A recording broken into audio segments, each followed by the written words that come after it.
Isang mapagpalang umaga po sa atin. Ngayon po ay araw ng Martes. Hindi po araw ng Marites. Martes po. At sa pagkakataong ito, tayo po ay magpapatuloy sa pagbabahagi, pagbabasa ng salita ng Panginoon at mga encouragement or mga pananalita na pwede nating pagnilay-nilayan po sa oras pong ito, sa araw na ito. Atin pong itutuloy ang ating main topic na Rethinking Your Life. At ang subtopic po ngayong araw na ito ay may pinamagatang learn to relax in your limitations. Learn to relax in your limitation. Yan. Inulit ko po para bigyan ng emphasis. Kailangan po natin itong mapakinggan. Okay? Sabi dito sa 2 Corinthians 4:7, we have this treasure from God, but we are like clay jars that hold the treasure. This shows that the great power is from God, not from us. You're always going to get discouraged when you try to be a superhero and do more than is humanly possible. You need a more realistic view of yourself. You can't fix everybody's problems. You can't be in more than one place at one time. You can't do everything you want to do. You can't spend money you don't have.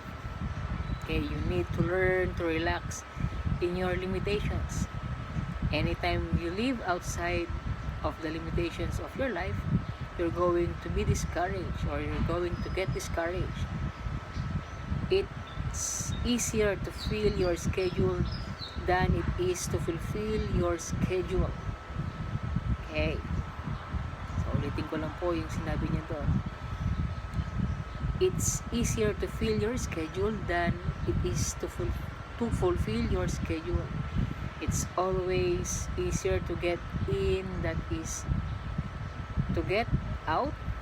Okay. It's easier to make a promise than to keep a promise.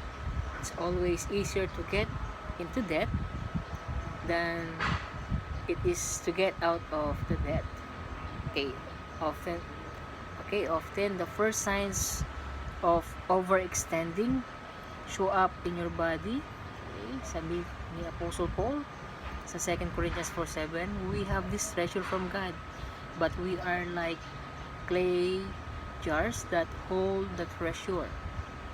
This shows that the great power is from God, not from us. In other words, you need to know your limits. You need to recognize your warning signs when you're overextended and realize you're just the vessel and God is the power. Okay, our bodies are like clay jars. Sabi niya, we're all a little cracked. Okay, because we've all been dropped here and there. But God often puts His greatest gift, or gifts in the weakest people, and that gives us the opportunity to point back to Him and say, okay, that's got to be God. That could have only happened through His power. Throughout history, God has used flawed instruments to put His glory on display. Nothing would get done if God only used perfect people, because there aren't any.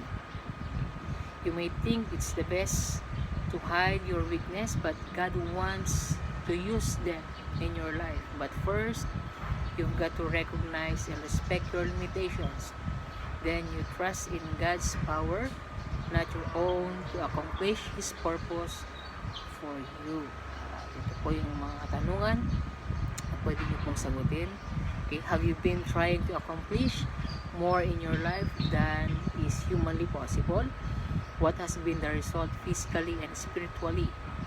In what ways you have seen God use your weaknesses to help you grow spiritually and become more like Him? And where have you overextended? yourself?